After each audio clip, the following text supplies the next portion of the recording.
सर्वांना समतेचा मान, करून जीवनाचे रान दिला सर्वांना समतेचा मान. अशी होती भीमरावांची शान, लिहिले त्यांनी भारताचे संविधान. अशी होती भीमरावांची शान, लिहिले त्यांनी भारताचे संविधान.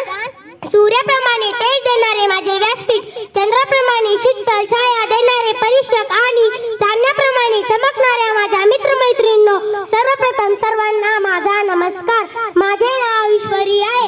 आज मी महामानव डॉक्टर बाबासाहेब आंबेडकर यांच्याविषयी बोलणार आहे. डॉक्टर बाबासाहेब आंबेडकर हे एक महान नेते होते. त्यांचा जन्म 14 एप्रिल 1891 रोजी मध्य प्रदेशातील महू येथे झाला. त्यांचे संपूर्ण नाव भीमराव रामजी आंबेडकर असे होते. वडिलांचे नाव रामजी व आईचे नाव भीमाबाई असे होते.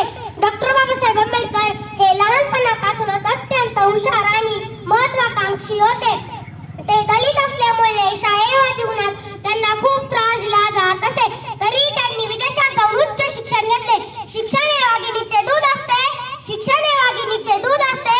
ते जो प्रश्न करेल त्याला गुरगुरल्याशिवाय राहणार नाही असं डॉक्टर बाबासाहेब आंबेडकर म्हणत. पूर्वीच्या काळी वीज नव्हती, लाईट नव्हती, तेव्हा डॉक्टर बाबासाहेब आंबेडकर हे रस्त्यावरच्या पोलाच्या लाईटीच्या खाली अभ्यास करायचे.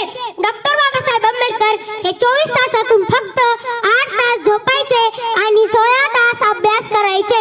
अरे डॉक्टर बाबासाहेब आंबेडकर जेव्हा शाळेत जात होते तेव्हा लोक त्यांना वाईट वाईट बोलायचे, जातीवाद चिडायचे. अरे लोक त्यांना रडवत, पण तोच त्यांना घडवून गेला, वर्गाच्या बाहेर बसून सुद्धा तो आपल्या भारताचं संविधान लिहून गेला. वर्गाच्या बाहेर बसून सुद्धा तो या भारताचं संविधान लिहून गेला.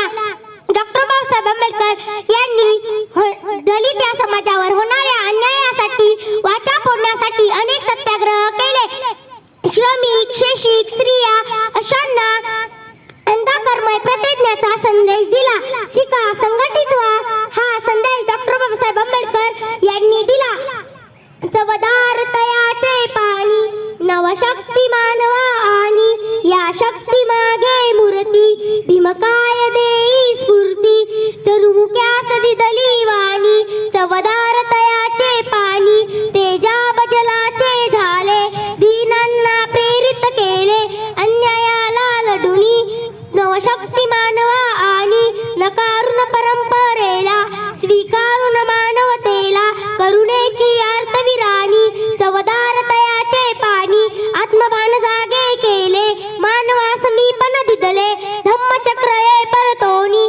नवशक्ती मानवा आणि चवदार तयाचे पाणी, नवशक्ती मानवा